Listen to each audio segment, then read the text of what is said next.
Negative is hooked up. Now, positive. Oh, hallelujah. Hello, friends, and welcome back to the shop. We're back, baby.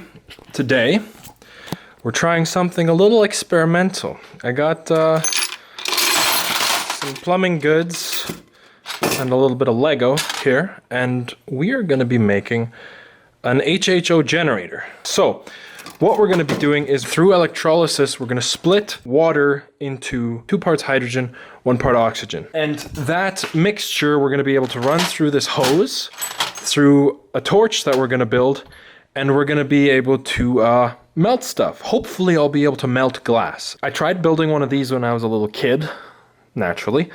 But I didn't have the right tools, or the right resources, I should say. So now I have stainless steel baking trays for the electrodes, stainless steel rod and nuts for the electrode contacts so we can hook it up, and all of the plumbing parts.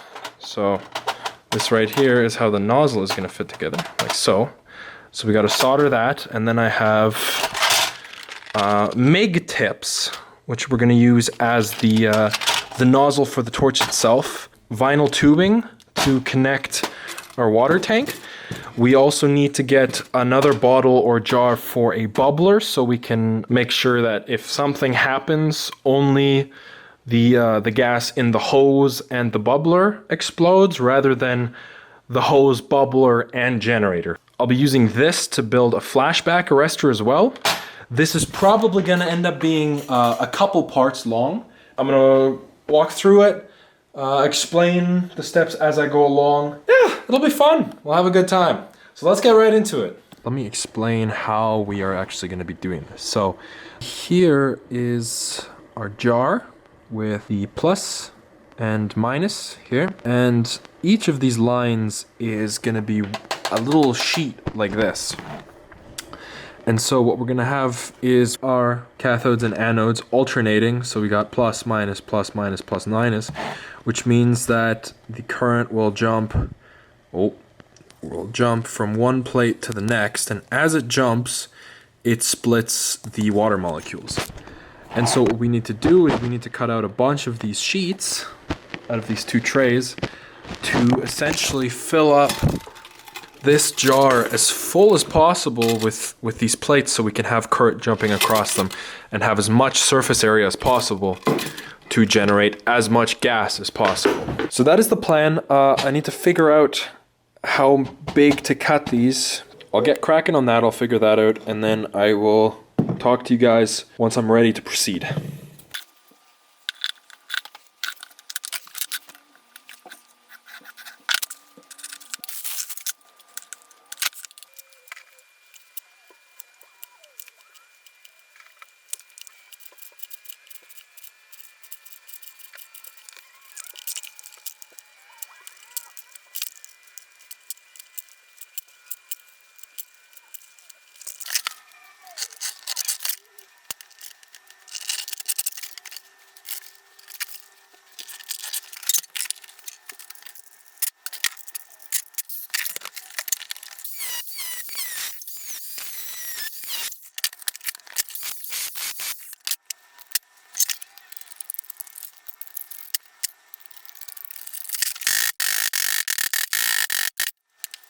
Alright, so I cut the first electrode plate. So how I measured these is drew a circle and then drew lines and then measured from tip to tip using my my caliper. And then these are going to be the plates here. Well, let's see if it fits actually. Let's give it a bit of a try here. Moment of truth. That's a fairly tight fit, which there's only going to be 2 of these. These are 11 centimeters, and here I got how many pieces I actually need. So I'm going to get the rest done off camera because working around the camera is a little bit annoying. So I'll just get those done and then I'll get that back to you guys. It's boring too. Like, you guys don't want to watch me make 20 of these. I'm just going to skip that and then come back once I have that done. Alrighty, so I have all of the plates cut out. That took a lot longer than I was hoping it would. So now what we're going to do is we're going to drill using a 3/16 bit because we have this rod and I measured in its 3/16. And what we're gonna do is we're gonna drill, I think 4 holes in each corner, and then every second plate. So we can't have them all connected by the same bolt, like here. So what we'll have to do is, let's say this one gets a bolt and a nut, and then this one we drill a larger hole so we can pass through it, and then connect again to this one, and again here, pass through it. And then, because we have, where's my pencil? There. Because, let's say this is one of the plates, right? Because we have the 4 points, we can do, let's say this one is a bolt, and this one is empty, and this one is a bolt, and this one is empty. Sorry about the quality of this drawing. So essentially, the bolt passes through the hole without contact, and is attached here, so that on each point we have at least these 2 holding it, right? And then it just alternates on each side.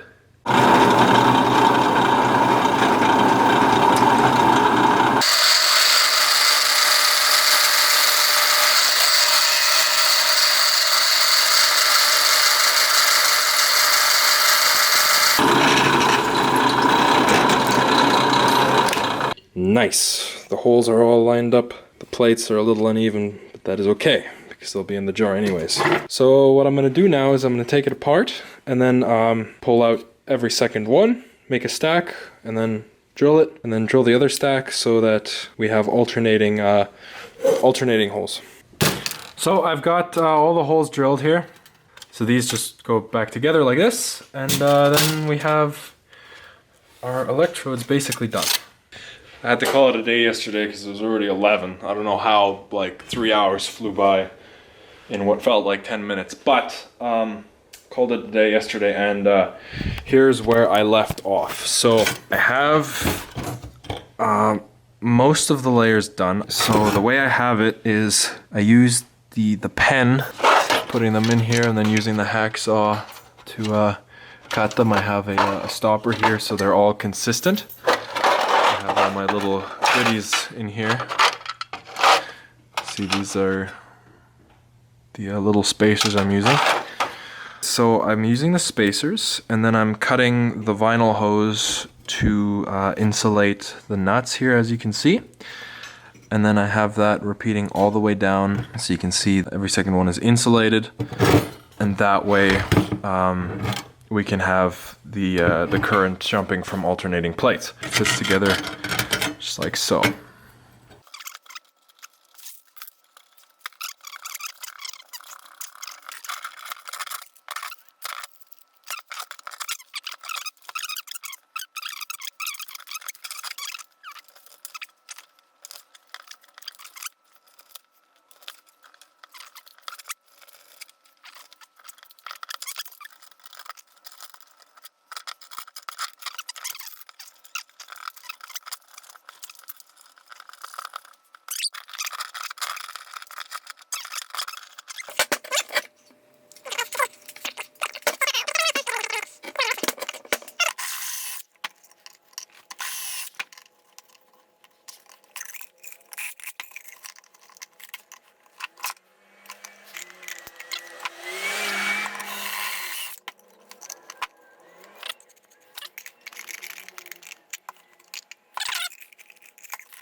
I've gone ahead and epoxied the nozzle onto the lid here. Nothing too crazy, just epoxy on there and then screw it on tight, and that way we got a nice bead all around the edge. There's a slight problem, and that is that this thing is gonna wobble around inside the jar. Oh, not only that, but we're gonna have a problem with the wires because the moisture in here, and I'm sure this is gonna warm up too, so it'll be warm and wet. The copper cables are gonna start oxidizing, and that's not gonna be fun. So I'm thinking what I'll do is I'll drill a hole here, here, and here, and then extend these holes, and then we'll use the rest of our stainless steel rod to go in here, and then we'll just suspend this whole thing kind of like that. So I've got the holes drilled. We need to figure out how we're going to mount this in here. Okay, so if we drill through here, we should be able to do that no problem. I'm just gonna go and put a hole in here. So now we can stick the rod through. Put it there. Just like that. Cool, cool, cool, cool. Right here. Through. Look at that. Nice. Nice. Alrighty, I'm back. If you can see here, I have made my own bolts. While at Home Depot, I bought bronze brazing rods. Tried them out, they work really well. And now I can fuse metal together. So now I've made stainless steel bolts. I have got the whole thing set up in here. What I'm gonna do is I'm gonna put epoxy here and here, and then we'll just push it in like this. The epoxy will be pulled into the hole, and since it's a fairly tight fit, we can tighten it up. And then on this end here, we will have where our cables connect to the electrodes. Okay, I've got it all epoxied up. I think the epoxy is set already. I'll just give it a little bit more time just in case, but I have some cables wired up. I think this is where I'll end the first video, but I want to test if this thing actually works, because I don't even know. So I have a battery from my Milwaukee Impact, 18 volts. I have some water, which I will, let's get this battery out of here.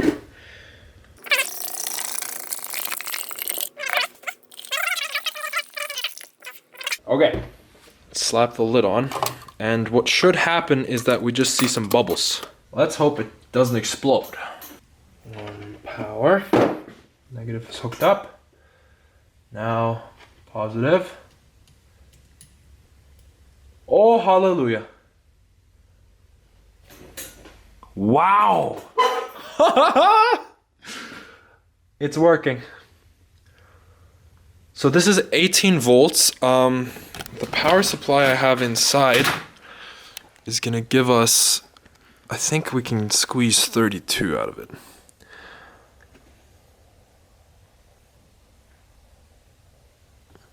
Wow, here we go. Bubbling at the top. That is the cell done. In the next video, I'll show you guys how I made the torch and how we are hooking up the power.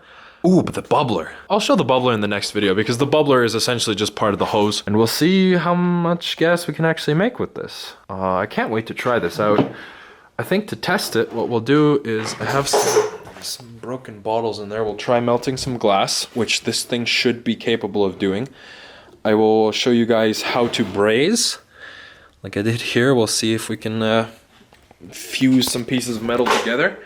Hope you guys enjoyed. If you liked the video, like, comment, subscribe for more. Just stay tuned. I'll catch you guys next time. Have a good one. Bye-bye.